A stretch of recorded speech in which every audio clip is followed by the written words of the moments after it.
Assalamualaikum warahmatullahi wabarakatuh. Perkenalkan, nama saya Indah Gita Cahyani, NIM 2001127 dari kelas Teknik Perminyakan D angkatan 2020. Saya berasal dari kelompok 4 yang dimana pada kesempatan kali ini kelompok 4 akan mencoba praktikum dengan kode F8 yaitu rangkaian RLC. Seperti yang sudah kita ketahui, dalam kehidupan sehari-hari saat ini manusia pasti nggak bisa lepas dari kebutuhan akan barang-barang elektronik. Pasti barang-barang elektronik ini sangat sering kita gunakan dalam kehidupan sehari-hari kita. Suatu barang elektronik sendiri pastinya terdapat sirkuit yang terdiri dari komponen-komponen elektronika di dalamnya, misalnya pada radio, amplifier, dan lain-lainnya. Beberapa contoh dari komponen elektronika yang sering digunakan adalah resistor, induktor, dan kapasitor. Nah, sumber arus yang digunakan pada umumnya merupakan arus AC atau arus bolak-balik, yang dimana arus tersebut keluar dari power supply-nya. Namun besar arus yang keluar dan melewati rangkaian tersebut belum diketahui secara pasti. Nah, kan tadi sudah disebutkan kalau beberapa contoh dari komponen elektronika yang sering digunakan itu ada resistor, induktor, dan kapasitor. Nah, yang pertama itu saya mau menjelaskan mengenai pengertian dari resistor. Nah, resistor merupakan komponen elektronik yang berfungsi untuk menghambat aliran listrik yang mengalir dalam suatu rangkaian atau sirkuit elektronika.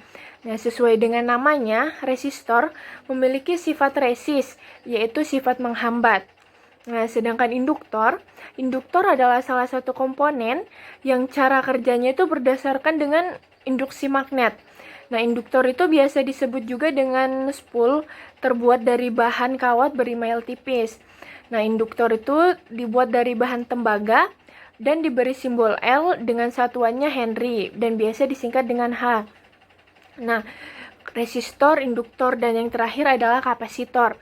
Kapasitor ini adalah suatu komponen elektronika pasif yang mampu menyimpan muatan selama waktu yang tidak ditentukan. Nah, perbedaan kapasitor dan induktor ini adalah dari segi bentuk penyimpanan muatannya. Nah, yang terakhir ada arus AC.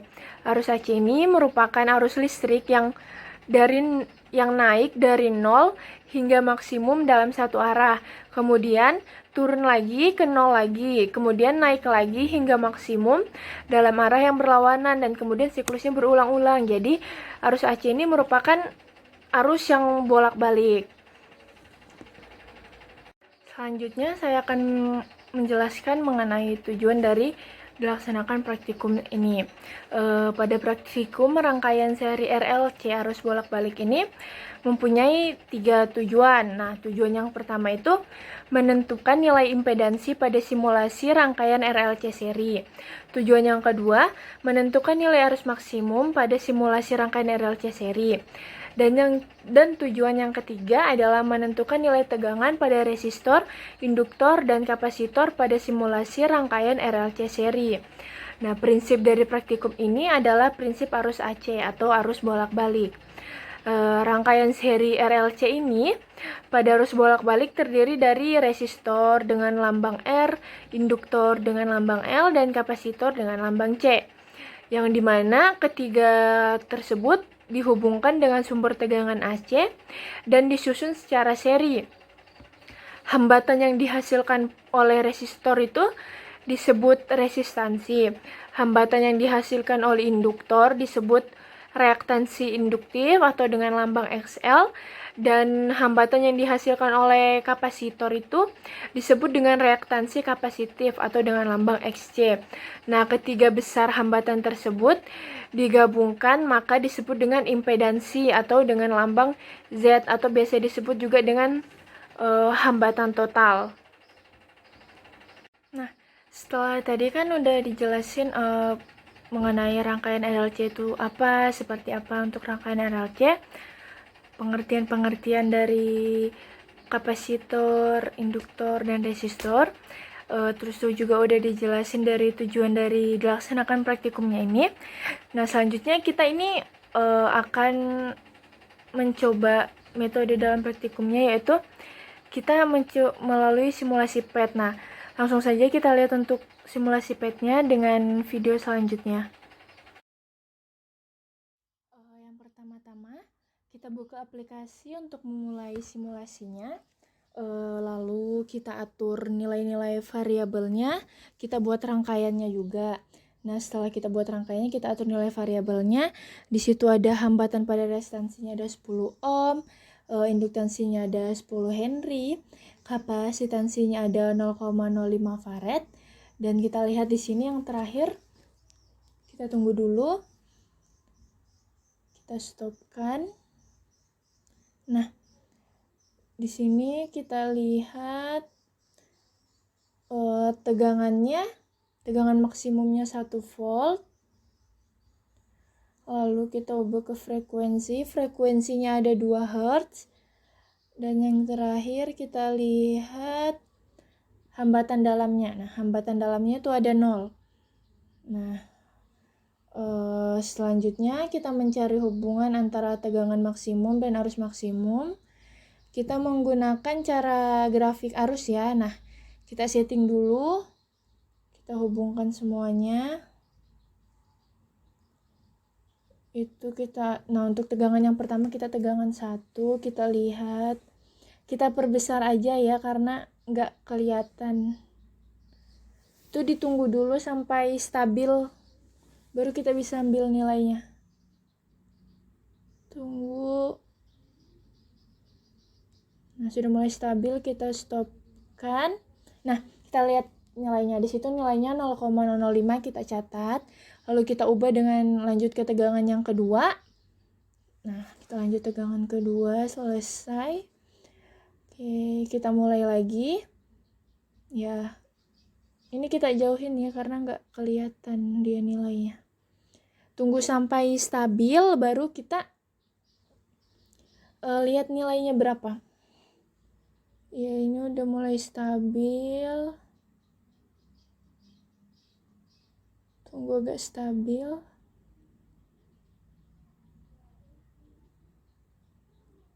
Belum stabil. Nah, itu nilainya ada 0,010.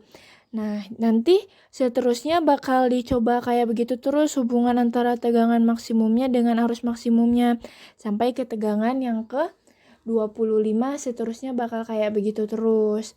Nanti baru dilihat hasilnya berapa, baru dibuat grafik seperti itu.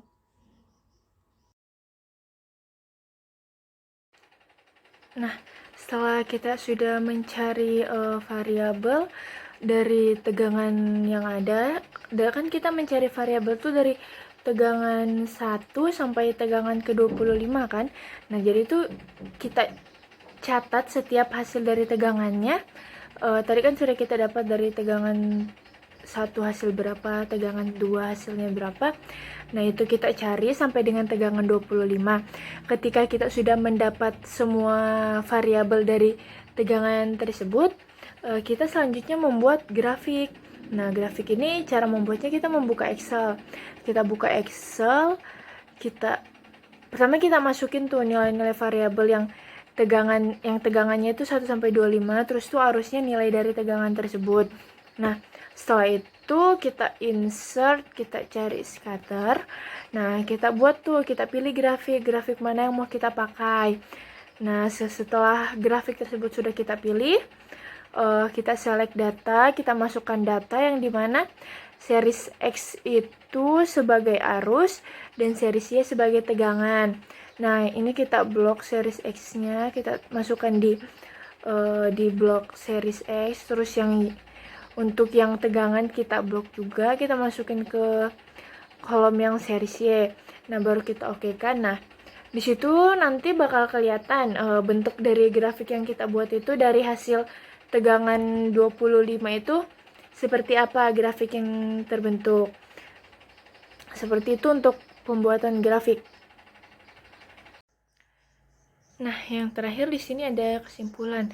Seperti yang sudah saya paparkan dan saya jelaskan pada video-video di awal, sekarang kita sudah masuk di kesimpulan yang dimana pada kesimpulan video ini kita dapat mengambil kesimpulan Pentingnya hubungan antar komponen pada rangkaian tersebut, seperti hubungan antar rangkaian induktor dan kapasitornya yang menghasilkan reaktansi.